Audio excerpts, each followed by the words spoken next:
Welcome everybody back to Friar Talk. Today it is just going to be me and Ryan. Chase and Isaac are not with us, but we're going to be going over a Padres 2022 draft preview. So if you guys have not been following the draft, I know I'm not super big on following it, but as it gets closer, I kind of start picking up more names. I'm getting a little bit excited, and I think in baseball too, especially, sometimes it gets a little tough because a lot of these guys aren't going to be in the league for 4 or 5 years sometimes. However, this is a draft class that is absolutely stacked. Very, very good top heavy draft class. A ton of talent early on. So Ryan's going to be getting into that a little bit. He's been doing a lot of work for the draft class. And if you look at the Padres picks, they have 3 picks in the top 53. So there is immense talent available. So Ryan, without further ado, you want to get into this draft class and where the Padres can go and get a lot of impact players early on. Absolutely. Yeah, I'm really excited for this one in particular, just because, if you look at the way like the talent kind of shifts in the overall top 250. Well, I mean, less so. I don't really care about the people like past like 150, but the talent's really like kind of shifted towards where we have our picks. We have 3 picks in the top 53, which is really, really stacked in comparison to other draft classes. And then we don't pick again until 91st. And then, we're kind of compacted in there. And then that gap kind of right between 60 and 90 is the weak part of this draft class, and we completely avoid that. So this should be a really good one, especially because our farm system is not looking as good as it used to. I don't really think it's as bad as most people say, but we definitely need to add some more talent. And along with Ethan Salas coming in, I think in January is when the international signing period is. We're going to add probably 7-8 prospects at least to our top 30 alone by the end of the year. And this draft class is going to be a huge part of it. In the first 3 picks, we're guaranteed to get 3 top 10 prospects in our system. It's going to be really good for us. So today I just want to go over, some of the guys we can get. There's certain people, especially in the first round, that we can get that could potentially be franchise-altering picks at 15 overall. That's how great this first round is. It's one of the best I think we've seen in decades. So without further ado, let's get into it. For those of you who know me on Twitter, how's it going? You probably know who I'm about to talk about first, because he is easily, in my opinion, the best person we could possibly get at 15th overall. And that is Dylan Lesko. He's an 18-year-old right-hander. I believe he pitches out of Georgia. Just got Tommy John surgery, and that is about all the negative things I can say about him. He's got a good frame. He's got perfect mechanics. Throws a really good fastball. I think it sits mid-90s now. I've seen it in video at Petco Park, topping out about 99 already. His changeup has been cited as the best pitch in the draft class. Right now it's got a 70 grade on it. I've seen people say it's an 80 easily. It's just a ridiculous pitch. His curveball, which he barely throws, would be the best pitch for like 99% of the other draft prospects. And he's got good command. He is literally almost a perfect pitcher. I've seen, I think Kylie McDaniel, he's an ESPN guy. He said that Dylan Lesko is the best high school pitching prospect to come into the draft, at least in the past 10 years. That means over Mackenzie Gordon and Hunter Green and guys like that. And I mean, if he's there at 15, yeah, sure, he had Tommy John surgery. But whatever. If he gets over that, you just had the best pick in the entire draft class if you take him at 15. So before we get into anybody else, I'm just saying, if you get Dylan Lesko at 15, he is easily the best person that you could possibly get. You can build an entire farm system around him. He could become a franchise player. That's the guy at 15. Some other guys, Brock Porter might fall. He's the other top high school arm. I'm not really going to talk as much about these guys because, I don't really think they're quite as good as Lesko, but Porter's also pretty high up there. He's projected to go higher than him just because he didn't have Tommy John surgery, so you really get an extra year of development over him. He touches 100, throws really hard. He's got a big frame. He's got a plus changeup, nice slider, nice curveball. If he's still there at 15 and Lesko's not, that's another great pick. Really good power pitcher. Brandon Barrera, another good left-handed pitcher. He throws pretty hard, 94 to 98. Good slider, good changeup, good command. Robbie Snelling, it's another really big name, left-handed high school arm.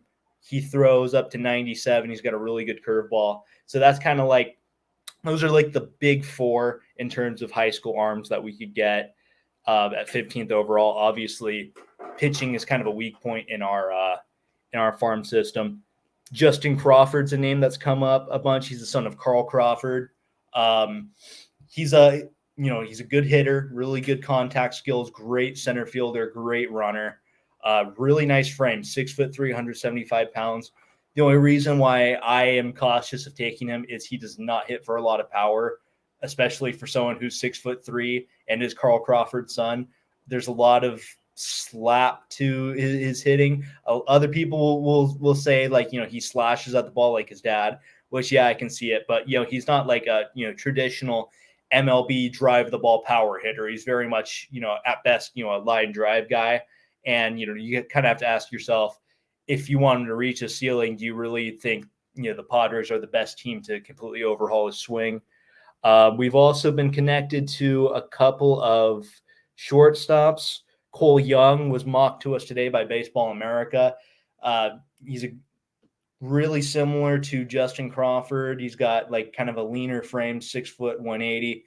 He's a really good contact hitter. He's a really good shortstop, good runner, but once again, just not really a power guy, gap power at best. And, he doesn't have as good of a frame to kind of project that power. And last in that first round is going to be Jett Williams. He's another guy really connected to AJ Peller. He's a shortstop, really on the shorter side. He's 5'8", but he is 185 pounds. He's a good hitter. He has a surprising amount of power. People think that he could potentially hit 20 or more home runs. He plays shortstop pretty well. He plays some center field, and he's a good runner. So that's kind of the guys that they're really looking at in the first round. Any of these guys would be pretty good. Yeah, I definitely have my personal preferences. I think you need to go pitching really heavy early on in this draft, and I think Lesko is easily the best one. You could also even take Kumar Rocker. You never know where he's going to go in this draft. I was going to ask a question about him. Yeah, I mean, he's really hard to gauge because, the stuff's back. Obviously, he's been pitching in indie ball. He's back up 99. He's flashing the really good slider and stuff like that. But at the same time, that question kind of looms overhead where it's like, why didn't the Mets take him? They got so scared of Kumar Rocker that I think they didn't even make him a final offer. I think they were just like, we'll take the pick next year. So Peller loves Kumar Rocker. He's been scouting the what out of him. So Ryan, did you also see that he was? I mean, and it is like similar to Lesko in the sense that they have medical questions. But Rockers, they just seem really weird because the whole Mets issue with it, like it was a lot different. But did you see the rumors of him being potentially taken there and then used as a bullpen arm this year? I did. And I don't know how I feel about that because, if you grab a guy in the first round, especially with the amount of talent, this has less to do with how good Kumar Rocker is and how good everybody else is. I feel like if you take a guy in the first round this year, especially a starting pitcher, you need to develop them as a starter. I don't know how I feel about drafting Kumar Rocker and then immediately putting him in the bullpen. I feel like if you're going to commit to a pitcher in the first round, you need to immediately, right out of the gate, develop him as a starter like we did with Mackenzie Gordon. Remember, they could have brought up Mackenzie Gordon at any time to pitch out of the bullpen, but they made a point of keeping him down in the minor leagues and keeping him as a starting pitcher. So, that's why I'm not really into that idea of Rocker coming up and being a bullpen piece right away and then transitioning him into a starter. I just don't like that idea. I'd rather take a guy and then immediately commit him to being a full-time starter in the minor leagues. And another guy I kind of want to bring up for that situation, just because I do think a lot of people are probably going to watch this video and go, oh, like that's definitely an option there. The idea of bringing a guy up right after he gets drafted, like that year, I feel like it's very unusual. You don't really see that. The guy that got brought up a lot last year, potentially having that case of in Kevin Kopps, look at him this year. He's struggling this year. He might not even get the call this year. And he was the guy that when he got drafted, it was like, oh, they're drafting this guy. And we even discussed it on our channel. Hey, like this is a guy that could potentially get called up later in the year. And he's not ready. He's just not ready to do that yet. So that's also the other kind of factor that plays in there is you might draft him with the idea of having him come up and then he's just not ready, or you bring him up and he heavily struggles. And it's like, what are you doing with this pick? You're not really developing a guy to be a starter for the future. And then there becomes all these kind of problems that arise with it. Now, flip side, you do it works, then you develop into a starter. That's a sweet pick. You get immediate production, and then it works out really well. I don't think the talent's a question there, but the medicals are definitely the big question. So I don't know how big I am, especially when you're talking about a class that has so much talent. Where like even like with Lesko, if Lesko is as good as he is, it's worth the risk maybe. Yeah. But with Rocker, it's like you're going to be doing all these weird things. It just, I don't know. It just doesn't seem like a thing that a stable organization would do. So that's kind of my piece on Rocker. Yeah. And the other thing, just to retouch on that just momentarily, is with Lesko, it's just Tommy John surgery. People recover from Tommy John surgery all the time. It's not really thought of as a big deal. With Rocker, I think it's pretty clear that it was more than just Tommy John surgery to make the Mets completely balk at signing him, and the question is, what was it? And is it going to rear its head again? So, that's it for really the first round, guys. Some other names maybe to listen out for. Conor Prelip has been kind of connected with the Padres. He was a top left-hander out of college. Cade Horton was the big name out of the College World Series this year. Just a pitcher that absolutely exploded completely out of nowhere. Throws really hard, really good slider. But now we'll start kind of moving down towards our competitive balance A pick. That's 39th overall. That's the beautiful thing about the Padres not doing very well last year is they have the 39th overall pick in a really good draft, and they're going to get probably a top 7 organizational prospect out of it. So looking at these guys, the first name that stands out is someone that was comped to us recently. His stock's been rising pretty high, and that's Jacob Melton. He's an outfielder out of Oregon. I can't remember if Oregon State University or Oregon, one of the two, whichever one's the Ducks. He's a center fielder, and he absolutely raked last year in college, almost hit 400, hit for power, played really good center field, really good runner. Only thing is, like, scouts just don't really like his swing. He just has a really strange kind of follow through, not really very orthodox. Kind of similar to Trent Grisham almost, where like you see he's got kind of like that weird, almost stops in the middle of his follow through. So, people aren't really that high on his offensive ceiling compared to how he hit in college. But, he can play center field. He can play left field, right field extremely well. He's a good runner. He should at least be a decent hitter. So that's someone definitely being talked about right now.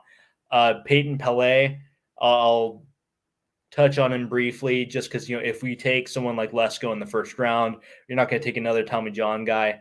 But, he's kind of a shorter college starter, but, had really good stuff, was up to 99, really high spin on the fastball, ridiculous curveball. Just one of the best I've seen, might be even better than Joe Musgrove's curveball. Like, it was unreal. And then after that, there's kind of like a big group of prep arms. These are the guys I'm really looking at to take in this spot. You got Tristan Smith. He's a left-hander. He's got a really good fastball, 94 to 96. Really good run, like better run than you see most left-handers have. He's got a good curveball that he mixes in. I think it's designated as a slider, but it looks more like a curveball to me. My favorite pick to take in this round would be J.R. Richie. He's a high school arm out of Washington, 6'2", 185. I personally see a little bit of Zach Gallen in him, and he's got this really good fastball. He sits kind of in the 93 to 97 range. It's got really good run on it. People whiff at it all the time. Jordan Lawler, who is one of the top prospects, or he might be the top prospect in Arizona system. When he got drafted, and he got drafted really high, he was really highly touted high school hitter. He said that J.R. Richie's slider is the best pitch he's ever seen.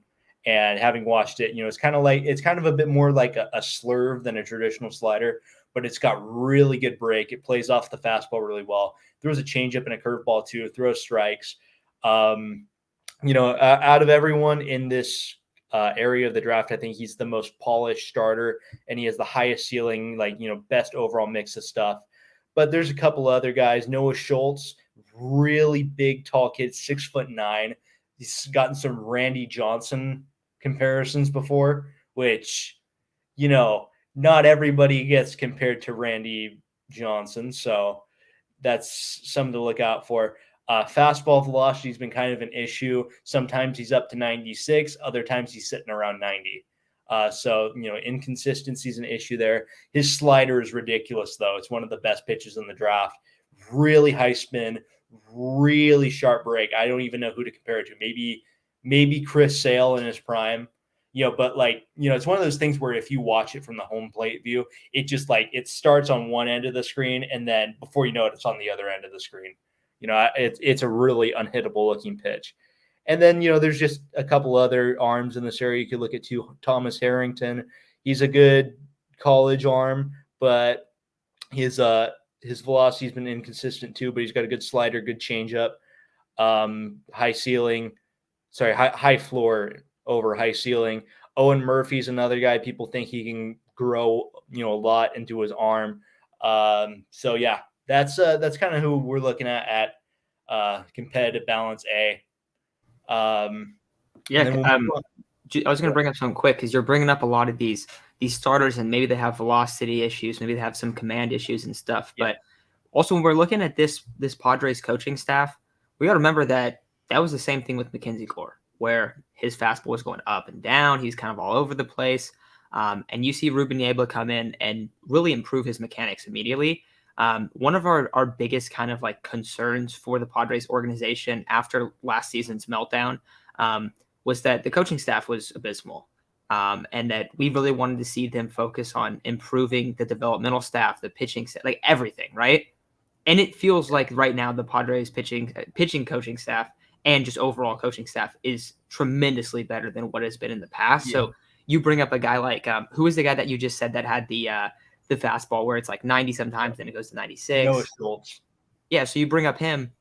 We saw that Mackenzie Gordon, it was as simple as adjusting the way that he used his plant foot, and it changed how he threw his fastball, and he was up to 99 on the first day of spring. So a lot of that stuff where you're looking at some of these guys where it's this guy might have a nasty curveball, a nasty slider, or something like that is their secondary pitch.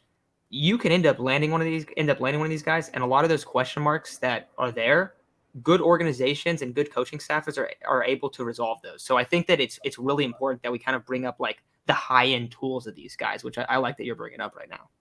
Yeah, and it's definitely because he's been up to 96 before, and he's kind of a sidearm lefty, almost if you remember Andrew Miller, the big relief pitcher, he kind of gives me those vibes, but he's definitely got better mechanics and could probably stick as a starter, much more likely to do that. And if you get his velocity up even into just the mid 90s, he'd be ridiculous. So that's another thing to think of is there's a lot of guys where if you fix certain aspects about them, suddenly you got a much more valuable player than you drafted. So we can move on to the second round now. I definitely want to talk about some outfielders here because I feel like the first two picks, especially with how everything lines up, you should probably take pitching. But you definitely want to grab an outfield bat too, because that's a weaker part of our farm system. And there's a lot of really good outfield bats. available in the second round. First guy that's been catching everyone's eye, especially mine, is Spencer Jones. He's a Vanderbilt outfielder. He is absolutely raked last year. He didn't hit for that much power because he's not really much of a pull hitter at this moment, but he's 6'7", 225 pounds. He's got good speed, plays right field. Starting to sound a little familiar to someone we might have drafted last year. And one thing I really like about him is people kind of like get on him for pushing the ball too much, hitting the opposite field. But what I've noticed about him is it's not really opposite field power. It's more like he's not trying to pull pitches that he shouldn't be pulling on the outside part of the plate. He has no problem, hitting singles the other way.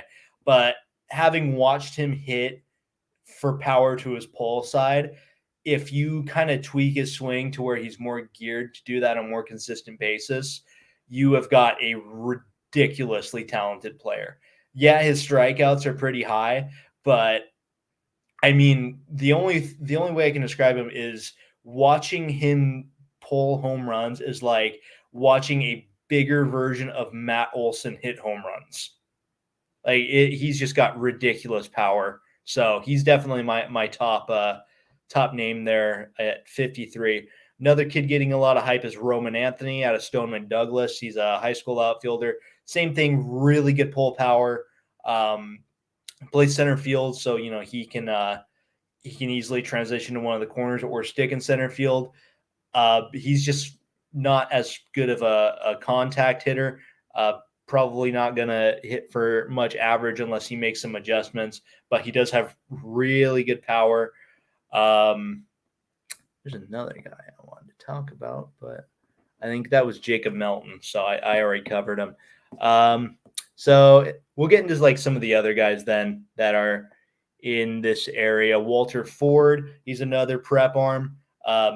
His fastball has a lot of really good projection to it. He's younger than a lot of guys in the draft class. He's 17 still, but his fastball's already up to 96, 97. So not hard to see him adding a lot more velocity because most guys, his age are sitting around, 94, 95. That's where they're topping out, but he's a little bit ahead of the curve. So he could definitely end up throwing a lot harder. Dalton Rushing, he's a really good offensive catcher. There's a ton of good offensive catchers in this draft. It's ridiculous.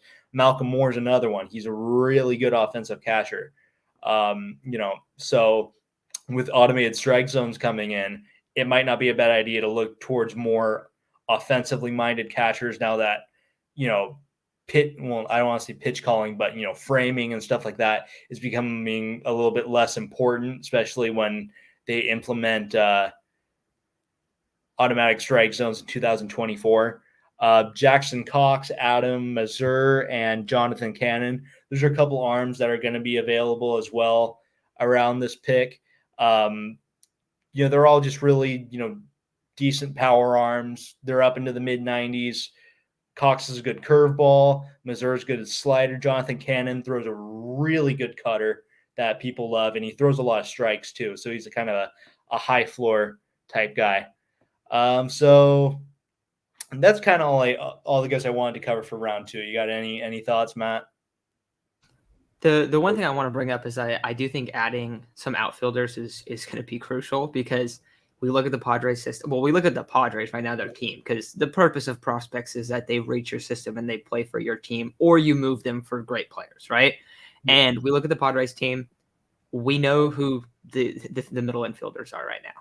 We know there's a surplus of middle infielders, and Peller does like to build up the middle in terms of getting starting pitchers, a lot of times lefties, getting shortstop middle infielders, and then getting center fielders. But I think when we look at the system right now, we look at where the Padres organization is, there's a lot of outfielders that are going to be gone. Like Will Myers. I get Will Myers isn't great, but he's a free agent. Trent Grisham has had his worst season so far. Jurickson Profar could easily opt out. So those are basically your 3 starters. Now you have Mazur. I don't know what his contract situation is. I'm assuming they don't have him controlled after this year. And then you look at kind of who's coming up the system. Hassel's still probably not coming up next year. I think it'll take him another year. He's still playing in A-ball last time I checked. So He might play some in Double A this year, but I don't think he's going to have enough time in the minors to truly justify being like in a spot where he's competing for a starting role next year. James Wood, also a couple years away. Like, you look at all these guys, they're a couple years away. Padres could easily swing a trade where they move a Robert Hassel. I don't think they're going to move James Wood, but they could move a Hassel. They could move Campy. They could move a lot of these guys. So when you look at the system, you go, and catcher too, this also falls into play with catcher, because the Padres catchers, since Luis Campusano's kind of not really taken a dip, I don't want to say, because his AAA numbers are so good, but it seems like the organization doesn't really have long-term plans for him, just the way that they've utilized him. So you look at these spots, and there are definitely big-time needs. And if you go and you add an outfielder, it makes it a lot easier, especially if you add one in the first or second round. It makes it a lot easier to trade a Robert Hassel, who, granted, I mean, he's a very, very highly touted prospect for a reason. But if you're going to go make a big swing this deadline, or even in the offseason or next deadline, you don't want to just not have outfield options in your minor league system. It's the same for the starters. The starters are definitely super weak, but I do think that adding a couple outfield bats in this class and a couple starters will go a long way to kind of revamping this farm system and putting them in a spot where they have a little bit more leverage and are able to move good players for MLB ready players, or guys that are good players at MLB.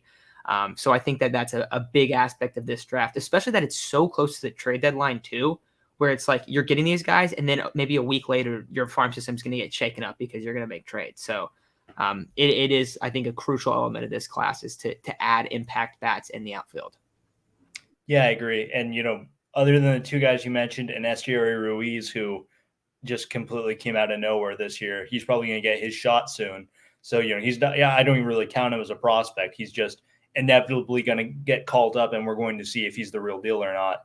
You definitely need to add outfielders, and that's actually a really good transition into the third round, because this is, in my opinion, this is where I'm, really looking forward to it, because there's some these are where the fun names are here at 91st overall. So I'm going to lean forward in my chair because I'm actually excited to talk about these guys. So yeah, we had the 91st overall pick. I'd say my favorite prospect in the entire draft, not that I'm saying he's the best, but just my personal favorite. His stock has plummeted all the way down to 92nd.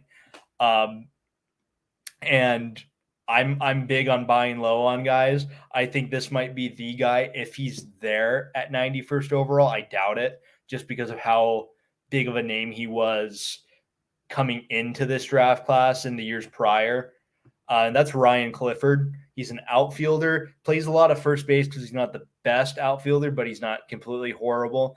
And for a while, like, he was up there with guys like Drew Jones, Tamar Johnson, Elijah Green. Like, his name was up there as one of the best pure hitters of any high schooler in the draft. Like, I've shown Matt some video of him, and the only way I can describe him is, like, imagine if Jake Cronenworth took steroids for like 3 years straight and also grew like 2 inches. Like, during 2021 especially, that's where, the kind of time frame where I was really watching footage on him. He's had unbelievable bat speed, especially because he doesn't have a leg kick. Like, he was just absolutely crushing baseballs, like on a completely another level for someone that was 17 at the time. Like, he looked like, a big leaguer that could hit 30 home runs. I think lately, maybe there's been some struggles with his swing. Watching footage of him, it's not as crisp as it used to be, but he's still generating a lot of power. He's still a really good hitter. He's got power to all fields. I think his defense really is one of the bigger things that's kind of been holding him down, because people don't know, is he going to be able to play corner outfield? Is he going to get stuck at first base or DH? I think the offensive upside is so good there that if he is there at 91st overall, it's hard for me to say that you shouldn't take him. But of course, there is one man that might make me reconsider that. And that is, outside of Kumar Rocker, the most famous name in this draft class. He's probably going to be taken around 3rd or 4th round, Ben Joyce. I see the recognitions in Matt's face. We finally get to talk about the guy. So Ben Joyce has a fastball. It's graded out as an 80 out of 80. It sits 101 miles per hour to 104 miles per hour and tops out close to 106 miles per hour. He could kill somebody with that. And he can kind of throw strikes too. That's the scary thing. Like, we were talking about Kevin Kopps earlier. I wanted to bring this guy up, but I decided to hold back until when we would be talking about actually taking him. Ben Joyce, if you draft him, I don't see why the hell he would need to see a single minor leaguer. I would immediately call him up. He would already be one of the best relievers in the league just because he can throw 105 kind of in the strike zone. And he's also got a really good slider. That thing is never going to be in the strike zone, but people are going to swing at it because they think they're getting a 105 mile per hour fastball. So, yeah, I'm kind of torn between those two at 91st overall. If either of them are there, I bet they probably get taken earlier. But, I mean, it's a guy who fell all the way from being one of the top hitters in the class and a guy who throws 105 miles per hour and can just be your closer right away. Outside of them, a couple names that I'm really looking at in this range. Jake Madden, big 6'6" right-hander, pitched at junior college last year. He's got a great fastball, sits 94 to 98, really good run and spin on it. He's only 6'6", 185, so there's tons of room to add weight to that. Yarlene Susana, for example, who is one of the best prospects in the Padres system out of nowhere. He's 6'6", 230. Imagine if this guy was 6'6", 230. He'd be up in the triple digits. He's got a good slider and a good changeup. Command is not really that great, but if he even finds average command, he's going to be a really good pitcher. Now forgive me because I'm not quite sure how to pronounce this guy's name, but I believe it's Nazir Mule. I would have called him Nazir Mule and looked like a complete dumbass had I not watched a video where they actually said his name. So I'm glad that happened. He was a two-way prospect. He's kind of focusing more on pitching now. He's touched 100. He's got a really big arm, good slider, good changeup. Only concerns, especially when considering him over Jake Madden, he hasn't really been much of a starting pitcher from my knowledge. I think he's been more he plays shortstop and then comes in to pitch a couple innings. And also the command is not there either with him. So, yeah.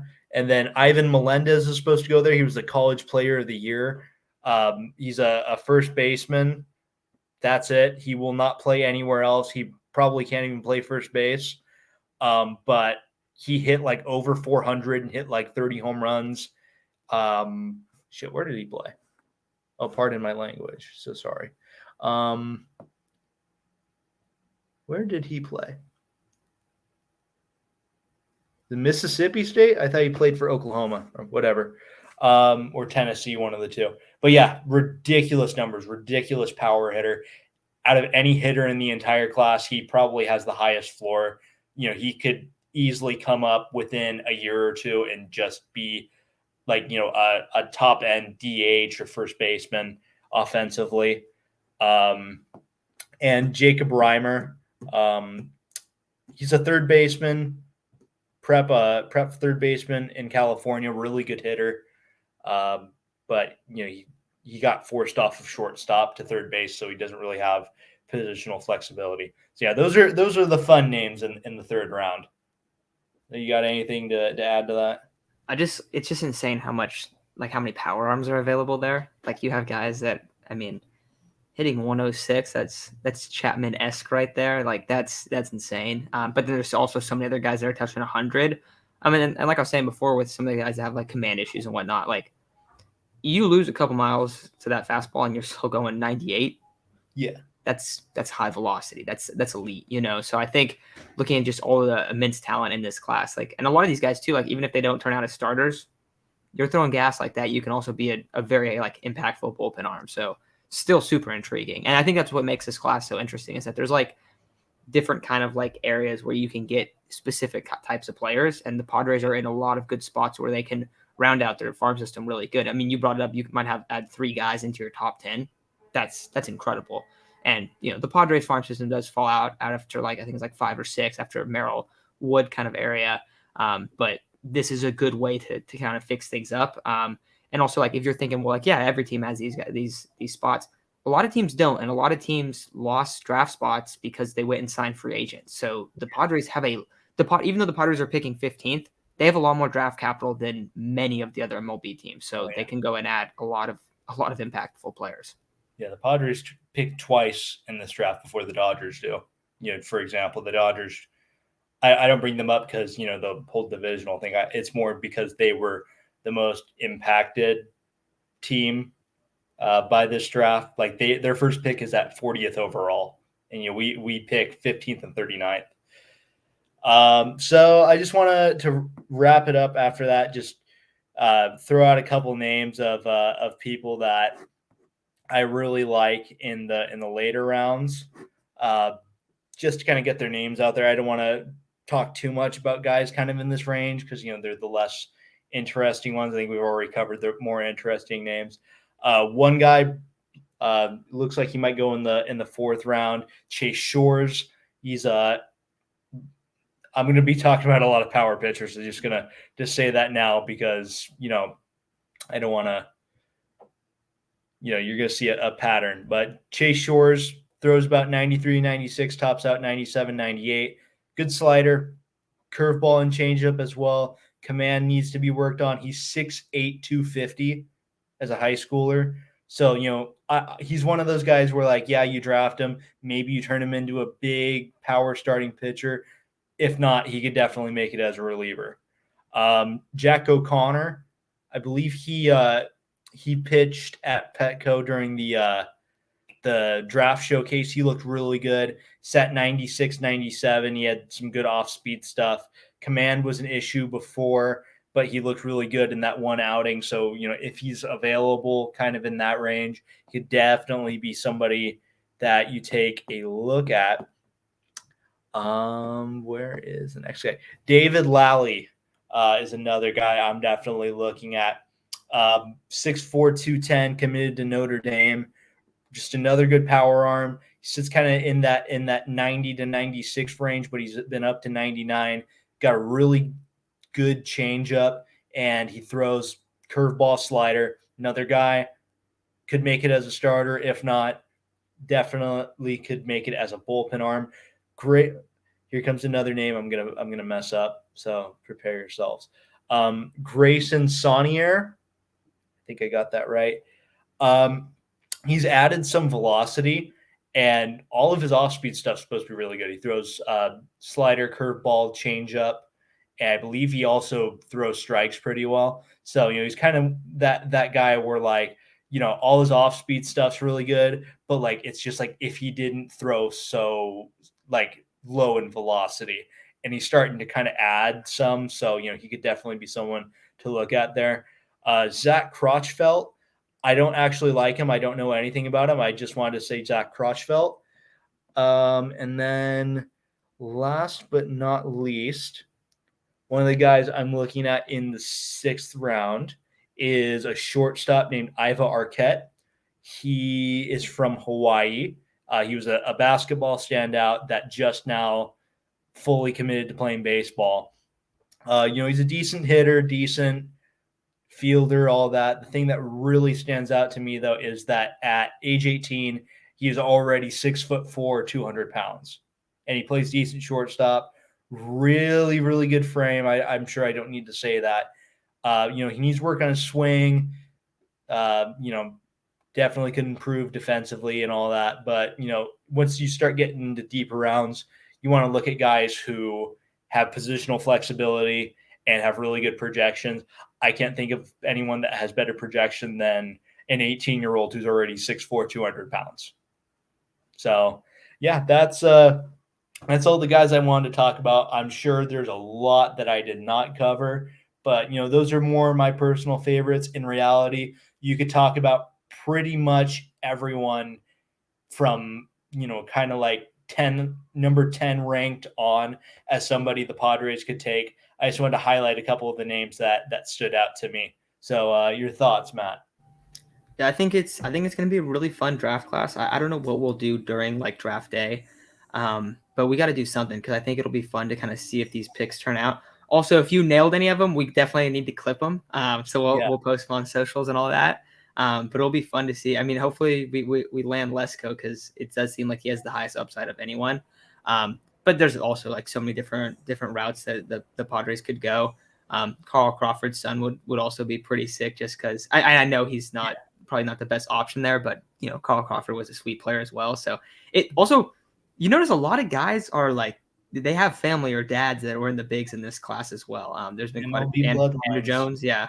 So a lot of guys like that. So it'll be fun to see this class. And yeah, like before we were even talking about it, I mean, not even from you, but other people were talking about, this is one of the best classes we've seen. Like this is a insane class. And I brought up super top heavy. I think the title I'm going to have is like it's the Padres draft preview, but there's just insane first round talent. And I think that you covered a lot of the guys, but there's also other guys that there's going to be a lot of good players that come from this class in a couple of years. So when we look back on it, it's going to be like, yeah, this class was stacked. So I'm looking forward to it. I'm a big NFL draft guy. I haven't really got super into the MLB draft. Last year was really exciting. I had a fun time like covering a little bit as like the first time I really like went through the class. But I mean, you guys, anyone listening, you guys see like, look at Jackson Merrill and James Wood. Like those guys are legit. Like they already are looking very legit. And as picks that, in the first and second round, I mean, Wood was really hyped up when he got picked, but Jackson Merrill, a lot of question marks around him. And he started out his rookie ball pretty hot. I know he was banged up for a while, but he looks pretty sweet as well. So you can have a lot of these guys that, and for Wood, like we might see him in 2 years, which is crazy because that's 3 years and you're going to see some of these guys. So I think that, MLB draft doesn't get covered as much, but when you have good organizations, like they know what they're doing and you see how many players they hit on, it's crazy. So a lot of it's going to come to coaching on how these guys turn out. But in terms of talent, there is a lot of talent available. So AJ Peller has a chance to really kind of take a stab at regaining a lot of the farm system that has been either traded away or, promoted or whatnot. But I like a lot of the younger guys in this class or in the Padres system, like a lot of teenagers that are really talented, going to add a lot of that. So you're going to have, in a few years, you're going to have a lot of Padres talent coming up to the bigs, which will be really exciting, not only from this class, next year's international signing, but a lot of the teenagers in the farm right now are really, really good. So I'm pumped to see how these guys turn out. And hopefully you nail some of these picks, Ryan, because that'll be fun to look back on. Hopefully they turn out better than when I nailed Luis Garcia coming to the Padres, because that has brought me nothing but pain, suffering, and criticism. Yeah, I don't know, dude. I'm not completely out on Garcia. I think he's playing in a role that's kind of out of it. I'm not completely out on Garcia either, but he has given me an emotional ass kicking. Yeah, it hasn't been good the last little rough stretch he's had. Yeah, hey, that's at least an understatement. I know Robert Suarez hasn't been healthy, but Robert Suarez has been good. I mean, like besides the opening day and a couple other times, he looks a lot better than he did after. Well, we'll see how he comes back after injury, but he was really starting to find his groove before that. So hopefully, Garcia, dude, he started out, he was like 21 of 24 appearances he hadn't allowed a run, or maybe it was 20 out of 24. But it's been a rough past couple of weeks for him. But I don't know. I'm excited for the class, man. But I think that's probably going to do it for today's episode. We are not going to have an episode out tomorrow. We're posting this on Friday. Sunday, we'll be going live. We'll be recapping the Dodgers series.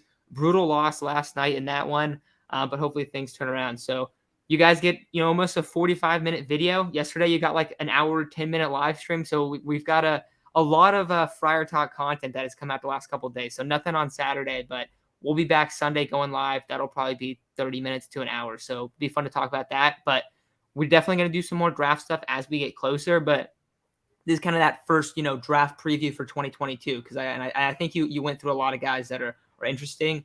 Ryan, maybe like as we get closer, we'll definitely do trade deadline stuff as well with you. But maybe if there's some rumors that come out like, oh, the Padres are probably going to take this guy, or they're probably going to take this guy, or they're targeting whoever. Because as we know, the Padres have a lot of leaks, so we get to kind of get a gauge on who they're going after. So I think we'll have to cover that. And then we got to do something on draft day because that'll be really fun. But thanks again for hopping on, Ryan, and appreciate you sharing all this information with us. Of course.